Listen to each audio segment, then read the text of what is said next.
She told me I was replaceable, while texting her ex right in front of me. I thought I was losing everything, but that moment set me free. Hey everyone, appreciate you stopping by again. Got something heavy to share this time. My name's Jake, I'm 29 years old and I work in construction. Been with Eastwood Electric out here in Phoenix for a few years now. I was in a relationship with this woman, Emily, for 3 years.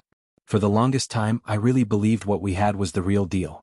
That belief started falling apart one quiet afternoon in our tiny apartment kitchen. I was sitting across from her at the table, watching her glued to her phone, her thumbs dancing across the screen. I noticed the name Ryan pop up more than once, her ex. My stomach dropped.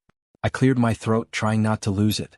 Why does Ryan keep texting you about some unfinished business? I asked. My voice came out softer than I meant it to, but steady enough. She didn't even flinch. Didn't look up. Just kept scrolling like I wasn't even there. Then she said it, calm as anything, "You're right." I blinked. Wait, what? She glanced up at me for a second, half smiling, almost smug, then turned her attention right back to her phone. "You're right," she repeated like it was no big deal. "You need to remember how easily you can be replaced." That sentence, it was like getting kicked in the chest. I felt it deep.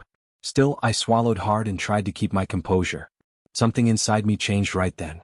It wasn't rage exactly, more like a sharp, cold realization. Emily gave a little laugh while still texting. "Good," she muttered. "Now stop freaking out about Ryan. He's just a friend." I watched her fingers fly over the keyboard, sending messages I wasn't allowed to read. Messages that weren't meant for me. Suddenly that apartment, the one we'd made our home, felt like it was caving in on me. I'd spent 3 years constantly second-guessing myself.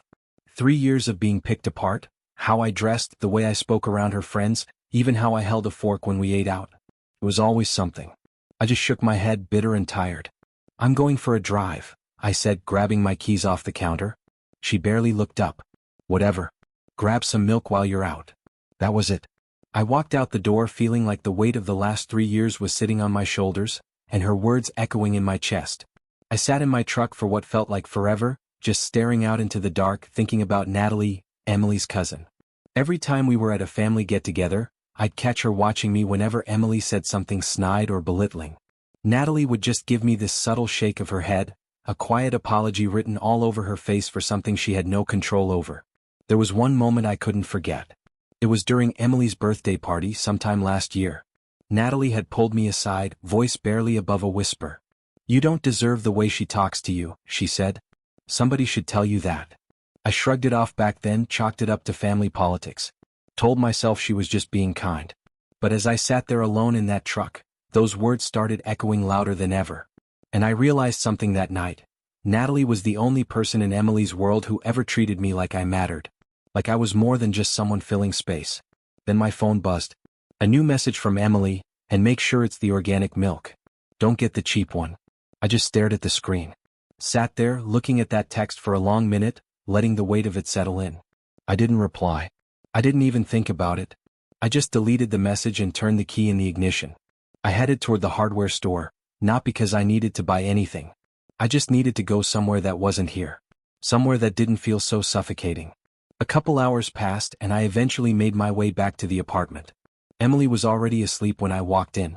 I stood quietly in the bedroom doorway watching her breathe, her chest rising and falling in that same steady rhythm it always had. But this time, I felt absolutely nothing. No warmth, no resentment, not even that ache I used to feel over Ryan's name lighting up her screen. Just emptiness. A hollow space where all my efforts used to live. All those years of trying to be enough for her, gone. I walked into the kitchen and grabbed a pen and a torn piece of paper from the junk drawer. I wrote down Natalie's number. I had saved it months ago after seeing it in Emily's phone. Back when I still cared about being invited to family BBQs and birthday dinners. Back when I still believed I had a place in that circle. I told myself right then, I was going to call her. Not tonight, but tomorrow. Funny thing is, Emily and I had met in a bar in Scottsdale when I was 26. She was working on her marketing degree, confident, sharp, and blunt in a way that used to catch my attention. I thought she was driven. I thought she was magnetic. Turns out, I was just drawn to something I didn't understand yet. At the time, I was about 2 years into my job at Eastwood Electric. Things were finally starting to turn around for me after a tough stretch in my early 20s. I was earning steady money and for once I felt like I was standing on solid ground. Back then Emily came on strong. I mean really strong. The first few weeks she was everywhere, dropping by job sites with coffee, texting me all day, saying things that made me feel like I was something special. Like I was someone worth chasing.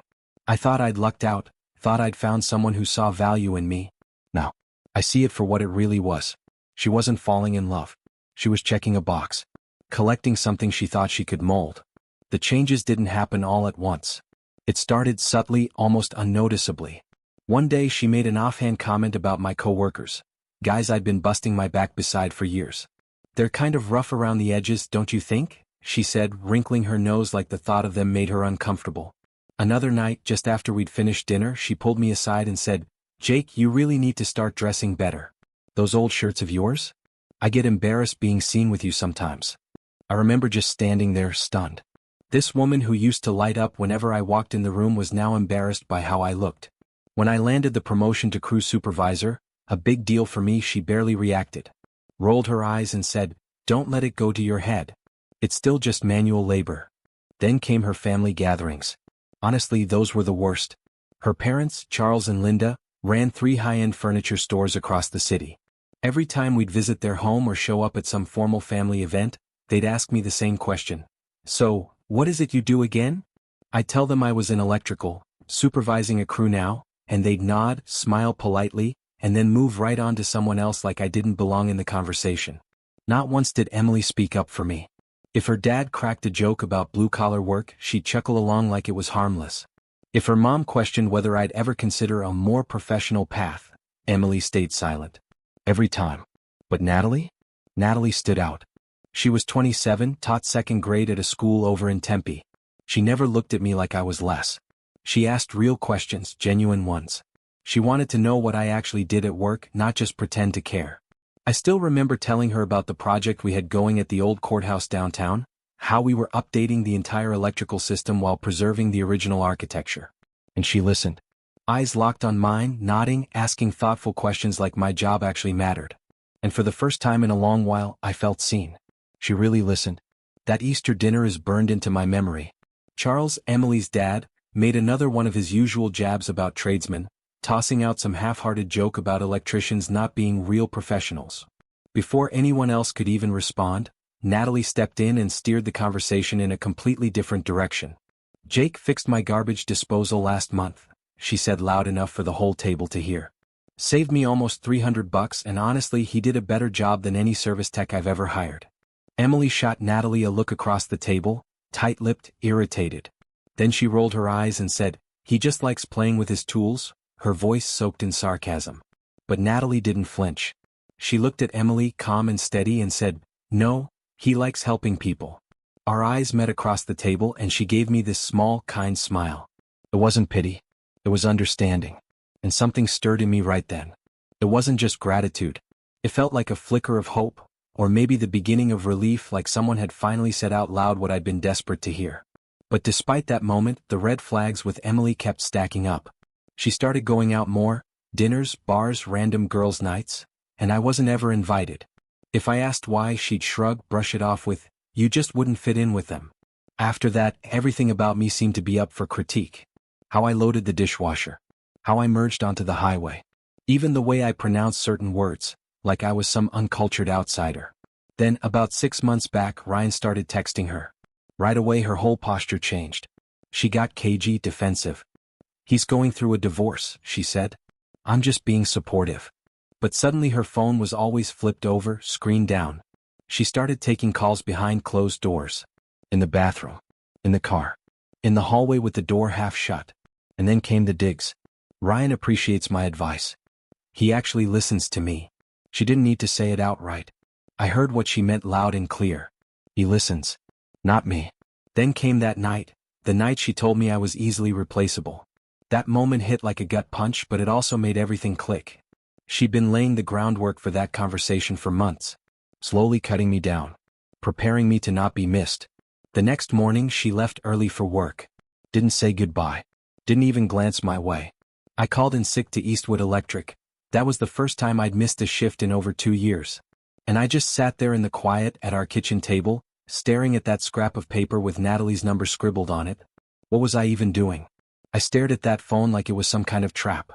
Calling my fiancé's cousin just because I was hurting? It sounded ridiculous even to me. Like I couldn't handle my own emotions. Like I was reaching out because I needed to be rescued. But I couldn't shake what Natalie had said, that I didn't deserve to be treated the way Emily treated me. Maybe she was just being polite. Maybe it was just sympathy. But the truth? No one else had ever said anything like that to me. Not in 3 whole years had anyone pulled me aside and told me I was worth more than the scraps Emily offered. Before I could second-guess it, I hit call. Jake. Natalie's voice came through the line, surprised. Is everything all right? I swallowed hard. My voice came out low and uncertain. I need to ask you something, and I need you to be straight with me. There was a pause, long enough that I almost lost my nerve. Then she said, okay. What is it? I hesitated. The words had been swirling in my head for weeks, but now they felt too heavy to speak. Still I pushed them out. Do you think Emily actually loves me? There was a silence so long I thought maybe the call had dropped. Then she spoke. Can we meet? She asked. This isn't something we should talk about over the phone. We picked a coffee shop in Chandler, somewhere halfway between our jobs. Neutral ground. Natalie showed up wearing a soft yellow sundress. She looked nervous, more nervous than I'd ever seen her. She sat across from me, folded her hands on the table like she was bracing for something. She started by telling me the truth, that Emily had shared the replaceable comment with her. My stomach dropped. She told you? I asked. And she laughed about it? Natalie gave a small nod. She said you just sat there. That you didn't even argue back. Her voice got quiet, barely above a whisper. Jake, that's not okay. That's not how people treat someone they love. I felt something shift inside me. Something crack, something painful but oddly freeing. For months I'd been wondering if I was just imagining it all. If maybe I was the one overreacting. Maybe I was too soft, too sensitive. But then Natalie looked at me firm and steady and said, "You're not crazy." She reached across the table and placed her hand on mine. Not romantically. Not in a way that crossed a line. Just grounding. Like she knew I was drifting and wanted to pull me back. "Emily's always had this cruel streak," she said quietly. "Even when we were kids she'd say the nastiest things.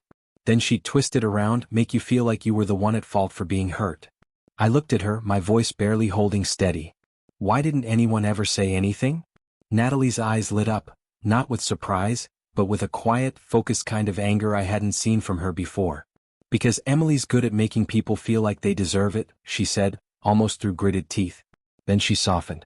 She gave my hand a gentle squeeze and met my eyes again. "But you don't deserve that, Jake. Not even close. You're kind. You work hard." She didn't look away. Her voice dropped to something softer, something more intimate. "You fix things for people without them even needing to ask. You remember my coffee order. You actually listen when I talk about my students, about my day." She took a breath. "Emily doesn't see any of that. She never has." I looked down at our hands resting together on the table, hers soft, warm, open. So different from Emily's cold, distant politeness that always felt more like obligation than affection. "I've been thinking about leaving," I said quietly, like I was saying it out loud for the first time. "You should," Natalie replied instantly, without a flicker of doubt. "You should have left a long time ago." There was a pause and something shifted in the air between us. It wasn't awkward. It wasn't even tension, really. It was something alive, something I hadn't felt in years. Connection. Then suddenly Natalie pulled her hand away and flushed a little. "I'm sorry," she said quickly. "I shouldn't have done that." "Don't apologize," I told her. And for the first time I really looked at her, like I was seeing her clearly. The way she looked at me wasn't pity. It was something more. Something I'd been too wrapped up in loyalty to Emily to recognize. I took a breath. "Can I ask you something else?" She nodded, quiet and still. "Would you have dinner with me sometime? Not as family. Just the two of us." She smiled. Not out of obligation. Not out of politeness. A real smile. And in that moment, for the first time in months, I felt like I could breathe again. That night, I walked back into our apartment with a strange calm in my chest. I felt lighter. Clear. Emily was on the couch, phone to her ear, laughing at something Ryan was saying. Her legs were kicked up, totally at ease. When she saw me, her tone changed. "I've got to go," she said into the phone. "Jake's home." She ended the call and looked up at me expectantly. "Did you get the milk?" "I forgot," I said, flat but steady. Her expression shifted immediately, eyes narrowing. "Jake, I specifically asked you to. We need to talk. I cut in, my voice firmer than it had been in a long time. Emily blinked, clearly not used to being interrupted. She tilted her head slightly. About what? Ryan? The way I treat you? Or are we doing the whole us talk tonight? She set her phone down slowly on the coffee table, that familiar smirk creeping into place. Like she already had her lines rehearsed. Oh, this should be fun, she said, crossing one leg over the other. Let me guess, you've been stewing all day about what I said last night, and now you're here for some deep, emotional relationship talk. I looked right at her. I want you to stop talking to Ryan. That got a reaction. Emily actually laughed, loud, amused like I just told a joke. You're serious? She said. I'm not okay with it, I said calmly but firmly. The constant texts, the phone calls, it's not right. You're engaged. That's not what commitment looks like. Ryan's my friend, she shot back immediately. I'm not going to throw away a friendship just because you're feeling insecure. It's not insecurity. It's exactly insecurity, she snapped, standing now, arms crossed tight. Her eyes bore through me like I wasn't even there. This is what I mean, Jake. You're so easily threatened. Always have been. Then came the blow. She looked me up and down with that icy stare. Ryan's a successful attorney. He drives a BMW. He owns a home in Scottsdale. Of course that makes you uncomfortable. She knew exactly where to aim, and she hit her mark. But something was different this time. Instead of folding in on myself, instead of feeling like I needed to prove I was enough, I felt something shift. A strange calm. You're right, I said, voice even. I am uncomfortable. Emily raised an eyebrow, ready to gloat. Then what's the problem? The problem, I said slowly, is that my fiancé is emotionally cheating on me, and pretending I'm crazy for noticing. Her face went cold. Not angry. Not defensive. Just cold. Like a door slamming shut. Emotionally cheating? She repeated, her tone mocking. Jake, that's ridiculous. Is it? I asked, standing my ground. My voice was calm. Unshaken. Because it doesn't feel ridiculous when you're hiding phone calls in the bathroom and laughing at me behind my back. When's the last time you laughed at something I said? I asked, my voice tight. When's the last time you answered a call from me in front of your friends? When's the last time you stood up for me, to anyone? Emily's mouth twitched. It looked like she was trying not to smile. I shouldn't have to defend you, she said coolly. Yes, you should, I snapped, louder than I intended. That's exactly what people do when they love someone. They stand up for them. They back them up. They don't call them replaceable. She stared at me for a long moment. Her expression didn't soften. It didn't falter. Instead she smiled. But not with warmth. Not with regret. It was cold. Detached. Cruel. You want the truth, Jake? She said. I braced myself. Ryan asked me to move in with him, she said, just like that. He's finalizing his divorce soon and he wants me there when it's done. My stomach clenched, but I didn't look away. I told him I was engaged, she continued, but, honestly, I think I might have made a mistake. 6 months ago that would have broken me. Would have sent me into a spiral of questioning everything about myself. But now I just felt free. So you are cheating, I said, my voice almost numb. I'm keeping my options open, she replied with a shrug, like she was talking about choosing a movie, not a relationship. Which is exactly what you should do when you're stuck with someone who's never going to be anything more than a, what? Electrician? I looked at her, really looked at her, and said, there's nothing wrong with being an electrician. There is, she said without blinking. If mediocrity is good enough for you. She picked up her phone again like the conversation was over. But I want more, she added. Ryan gets that. He respects ambition. He values intelligence. He wants a partner who actually has goals, not someone who spends their life fixing wiring for hourly pay. I just stood there, letting the weight of her words sink into my chest. Not because they hurt, but because they finally revealed exactly who she was. 3 years. 3 years of little digs, quiet dismissals, and cold shoulder comments. And all of it had led right here, to Emily finally showing me exactly what she thought of me. I'm staying at my brother's tonight, I said, keeping my voice as level as I could. But the sting, God, it settled deep. Like something raw had been torn open inside me. I grabbed my keys and headed out. As soon as I got in my truck, I dialed Natalie's number. How'd it go? She asked. Exactly how you said it would, I replied, starting the engine. She chose Ryan. There was a pause on her end, then her voice came through, low and full of sympathy. I'm sorry, Jake. I shook my head, letting out a breath that sounded more like a bitter laugh. Don't be. Honestly, I think this might be the best thing that's happened to me in a long time. I drove over to my brother Marcus's place. He lived in a duplex out in Mesa. When I walked through the door, he took one look at me and knew. "She picked someone else, didn't she?" he asked quietly. I didn't say anything. I didn't have to. He nodded. "Because you were the backup. If it didn't work out with this guy, she figured she'd still have you." He looked me square in the face. "Jake, I've kept quiet about your relationships. I never wanted to interfere. But this one? She's toxic, man. Straight up poison." The next morning my phone buzzed. It was Natalie. "How are you doing?" The text read. I didn't answer with words. I hit call. "Can I see you today?" I asked. "There's something I need to say to you." We met again at that same coffee shop in Chandler. This time I could see something different in her: concern. The kind of concern that comes when someone's already heard the start of a story they know won't end well. "Emily called me last night," she said before I could even sit down. I felt the walls start to close in. Of course. Emily was already on damage control. Already twisting her version of events into something she could sell to the family. "Natalie," I said, meeting her gaze steady and firm. "I need to ask you something. And I need you to trust me enough to answer honestly." She gave a small nod, her expression tight. "Has Emily always been like this?" I asked. "Even when you were kids?" Natalie was silent for a long time. Not hesitation, just the kind of silence that's full of memories. Heavy ones. Then she finally spoke. "It started when she was 15. She dated this guy back in high school," Natalie said quietly. "His name was Ethan. Sweet kid, real gentle, played guitar, helped out at his dad's auto shop on weekends." She looked down at her hands, shaking her head like the memory still sat wrong. "My Aunt Linda couldn't stop bragging," she went on. "Kept saying how Emily had leveled up." Suddenly it all made sense to me. This was her pattern. She looked back up at me, her voice edged with something sharp now. She finds someone kind, loyal, the kind of guy who sticks around. And she holds on to him, just long enough to find someone flashier, someone with more money or more prestige. And when she does, she cuts the old one loose. Cold. Cruel. I sat back, the weight of her words settling in. Every moment with Emily started clicking into place like puzzle pieces I hadn't realized were missing. "And the family?" she added, her voice low and bitter. "They let her do it.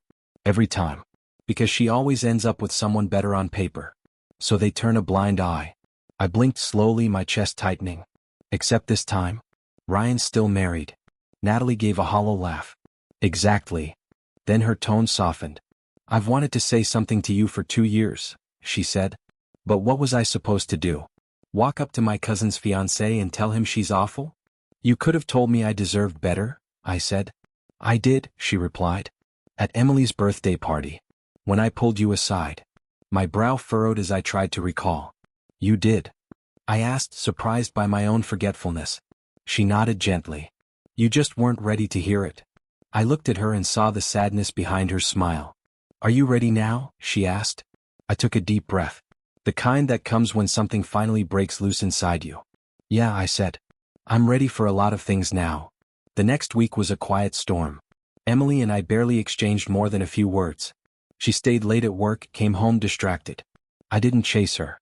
I didn't ask questions. One afternoon, while we were sitting outside the coffee shop again, Natalie said something that stuck with me. "Emily never asked about your work," she said thoughtfully. I frowned. "She told me it was boring." Natalie shook her head. "It's not. Not even a little. You light up when you talk about it." Then she smiled, soft and genuine. "You should see your face when you explain how you figured out that old courthouse's original wiring. Like you're doing something that matters." And maybe that was it, what was growing between us. Something real. Something I'd never had with Emily. It was respect. It was someone genuinely curious about who I was, not just what I could provide. It was laughter that didn't have a target. It was kindness that didn't ask for anything back. One day I found myself looking at her and blurting out, "I never saw you that way before. Not because I didn't want to, but because you were my fiancé's cousin. Because I thought you loved her. And because I convinced myself I was just lonely." Natalie didn't look away. She met my gaze with a quiet steadiness. "But you weren't lonely," she said. "You weren't lonely," Natalie repeated gently. "You were just waiting for someone who saw you." I smiled, and for the first time in what felt like forever, something heavy in my chest lifted. The kind of weight you don't even realize you've been carrying until it's finally gone. So, what do we do about Emily? I asked quietly. Natalie's face shifted. Her eyes hardened, not with hate but with resolve. We tell the truth, she said. She's going to be furious, but she made her choice the moment she picked Ryan over you. Let her spin it how she wants. She'll say it was an affair. Let her. Anyone who really knows us will see it for what it is. That Friday night, while Emily was off at Ryan's place, I packed up what was mine. I didn't leave in anger. I left in silence. I placed the engagement ring on the kitchen counter with a short note. You were right. I am easily replaceable. I hope Damon gives you the happiness you never found with me. The next morning I picked up Natalie. She stepped out wearing a soft blue dress that made her eyes look like the sky right after a storm.